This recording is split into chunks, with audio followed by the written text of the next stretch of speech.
नमस्कार, जय हिंद विद्यार्थी मित्रों, मी अमोल देशमुख स्वागत करतो। 2 डिसेंबरला एक GR आला होता आणि त्या 2 डिसेंबरच्या GR नुसार सरळ सेवा सगळ्याच्या सगळ्या त्यांची वेटिंग लिस्ट 2 वर्षाची झालेली असं झालं होतं ना। आता MPSCचं कालचं एक अपडेट आहे आणि त्या अपडेटनुसार MPSCच्या वेटिंग लिस्ट सुद्धा 2 वर्ष असणार आहे।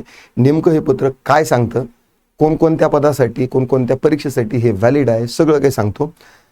येस, तत्पूर्वी आपली ही जी बॅच आहे, आरंभ बॅच, ही आपण सुरू केलेली आहे ग्रुप बी आणि ग्रुप सी साठी। ठीक आहे, ग्रुप बी चे तर लेक्चर्स चालू झालेले आहेत। ग्रुप सी साठी आपण लवकरच डेमो वगैरे सुरू करूया, पण ग्रुप सी साठी थोडासा वेळ लागू शकतो। ही लाईव्ह प्लस रेकॉर्डेड स्वरूपाची बॅच आहे। तुम्ही जाऊ शकता, ॲप्लिकेशन डाउनलोड करा, बाकीचे लेक्चर वगैरे पहा, पटलं तर जॉईन करा। नाव आता येऊया, हा जो हे जे प्रसिद्ध पत्रक आहे, हे प्रसिद्ध पत्रक आहे 20 तारखेचं। ठीक आहे, 20 तारखेचं प्रसिद्ध पत्रक आहे MPSCचं आणि यामध्ये काय सांगितलेलं आहे, विषय काय आहे, आयोगामार्फत घेण्यात येणारा परीक्षासाठी ठेवण्यात येणाऱ्या प्रतीक्षा यादीबद्दल। आता प्रतीक्षा यादी म्हणजे काय, वेटिंग लिस्ट, आणि वेटिंग लिस्ट असेपर्यंत जाहिराती येत नाही, आता जवळपास सगळ्यांना माहीत झालं। ठीक आहे ना। आता MPSCच्या बद्दल काय होतं ते देखील महत्त्वाचं आहे। MPSCने आता जी सरळ सेवेने या अगोदर TCSच्या मार्फत डायरेक्टली पद भरायची, ती सगळीच्या सगळी आता विस्तारीकरण झालेलं आहे। नवीन संयुक्त सेवा परीक्षेचं आयोजन केलेलं आहे। तर मग आता या परीक्षेसाठी हा प्रसिद्ध पत्रक, हे जे प्रसिद्ध पत्रक आहे याच्यातला निर्णय लागू होऊ शकतो। ठीक आहे, आता नेमकं काय आहे ते पाहूया। 28 डिसेंबर 2016च्या सुधारणेनुसार बहुसंवर्गीय स्पर्धा परीक्षा वगळता, आता बहुसंवर्गीय स्पर्धा परीक्षा म्हणजे कोणत्या, कंबाईन। आता काही मास्टर लोक यायला, आता मी व्हिडिओ घेणार होतो, पण आता काही लोकांना बहुसंवर्गीय हेच कळलं नव्हतं इतके दिवस, मग त्यांना 2-4 दिवसानंतर ट्यूब लागले, नंतर मग व्हिडिओ घेतात बहुसंवर्गीय म्हणजे कंबाईन। ठीक आहे, काही लोकांचं कसं आहे की वय वाढतं पण बुद्धी वाढत नाही। आता आजचा व्हिडिओ मी याच्यासाठी तर घेतलेलाच आहे, पण काही पोपट जरा जास्त बोलायला लागलेले आहेत की आम्ही सांगितलं तसंच होतं, आम्ही सांगितलं तसंच होतं। मग तुम्हाला जर माहीत होतं की 2025 मध्ये तलाठी भरती, नगर परिषद भरती येणारच नाही, मग 2-2 वेळेस पोरांना बॅचा विकल्या का? तुम्हाला तर माहित होतं की येणार नाही। प्रश्न पैशाचा नसतो, माणसाच्या नीतीचा असतो। प्रश्न चुकीचा नसतो, त्याच्या मागच्या हेतूचा असतो।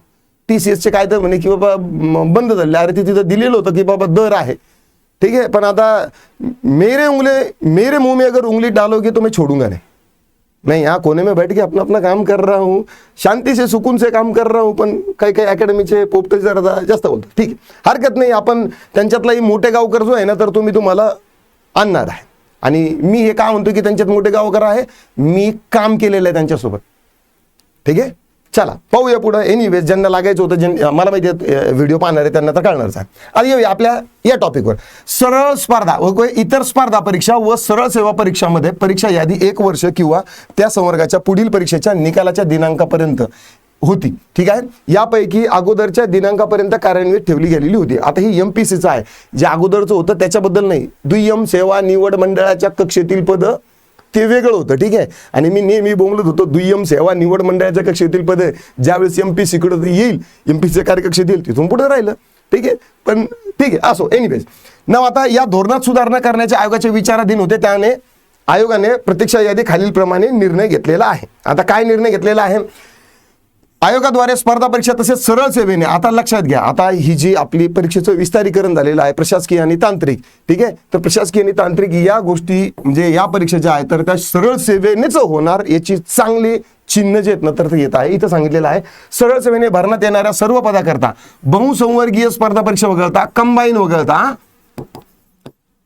वगळता निकाल जाहीर झाल्याचा दिनांकापासून 2 वर्ष, ठीक आहे, निकाल जाहीर झाल्यानंतर तिथून पुढे 2 वर्ष किंवा पुढच्या परीक्षेचा निकाल लागेपर्यंत, यापैकी अगोदर जे घडेल तोपर्यंत प्रतीक्षा यादी कार्यान्वित राहील। हा निर्णय सरळ सेवा परीक्षा, स्पर्धा परीक्षा व मर्यादित स्पर्धा परीक्षा करता लागू करण्यात आलेला आहे। म्हणजे MPSCच्या ग्रुप A, B आणि C या सगळ्या स्पर्धा परीक्षेसाठी लागू केलेला आहे। आता MPSC जे आहे ते दुसऱ्या म्हणजे जे दुय्यम सेवा निवड मंडळाच्या कक्षेतील त्याच्याबद्दल देणार आहे का? नाही, म्हणजे MPSC बद्दलच आहे। ठीक आहे, बहुसंवर्गीय स्पर्धा परीक्षेकरता प्रतीक्षा यादी असणार नाही। हे आता हे याच्यावर मागच्या याच्यावरच घेतलं होतं व्हिडिओ, त्यांना कळलं की बाबा अरे बहुसंवर्गीय काय आलं याच्यात, लागले त्याच्यावर। ठीक आहे, चला, प्रतीक्षा यादीचा कालावधी मोजताना न्यायालयीन प्रकरणामुळे, न्यायालयीन आदेशामुळे नेमणुका देता नसल्यास न्यायालयाच्या स्थगितीचा कालावधी वगळण्यात येईल। समजा एखादी केस झाली, कोर्टात केस गेली, निकाल लागून 6 महिने झाला, 6 महिने झाले वेटिंग लिस्टला आणि पुढे केस चालली 1 वर्ष, तर तो जो 1 वर्षाचा जो कालावधी तो याच्यात धरला जाणार नाही. 6 महिन्याच्या पुढेच नंतर मग तिथून कालावधी धरला जाईल. ठीक आहे. देन आयोगामार्फत ज्या संवर्गाकरता प्रतीक्षा यादी ठेवली जाते अशा संवर्गाकरता अंतिम शिफारस यादीसोबत पदसंख्येच्या 3 पट उमेदवारांनी उपलब्ध नसल्यास प्रवर्गनिहाय प्रतीक्षा यादी शिफारस यादी सोबतच शासनात पाठवण्यात येईल. म्हणजे जी शिफारस यादी असते अंतिम निकाल लागल्यानंतर शिफारस करता आयोग की बाबा तुम्ही या लोकांना घ्या, तर अशा संवर्गाकरता यादीसोबत 3 पट उमेदवारांची जी आहे ना तर ती काय लागते, उपलब्ध जर नसेल 3 पट उपलब्ध नसल्यास प्रवर्गनिहाय म्हणजे प्रतीक्षा यादीची शिफारस करू शकते. म्हणजे प्रत्येक जाती संवर्गनिहाय देखील जातीची प्रतीक्षा यादी सबमिट केला जाऊ शकते असं यांचं म्हणणं आहे. ठीक आहे. नाव हा निर्णय 24 एप्रिल 2024च्या बैठकीत दिनांकापासून सर्व प्रलंबित व त्यापुढील सर्व स्पर्धा परीक्षा सरळ सेवा भरण्याकरता लागू राहील. सगळ्या इथून पुढच्या स्पर्धा परीक्षा ज्या असतील त्यांच्यासाठी लागेल. अगोदर MPSCचा प्रतीक्षा यादी जी आहे तर ती फक्त 1 वर्षाची होती. आता या प्रसिद्ध पत्रकाद्वारे किती झालेली आहे, 2 वर्षाची झालेली आहे.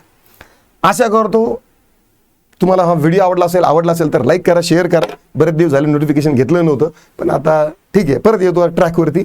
आणि येस काही चूकभूल झाली असेल माझ्याकडून तर येस माझा काही हेतू बळजबरी तुम्हाला वेटीस धरून तुमचं शोषण करायचं किंवा पैसे कमवायचे असा नाही आहे. बोलताना कधी कधी एखाद्या वेळेस चुकी झाली असेल माफी मागायला मी प्रत्येक वेळेस मागत असतो. ठीक आहे. एनिवेज आशा करतो व्हिडिओ आवडला असेल. पुन्हा भेटूया. राम राम.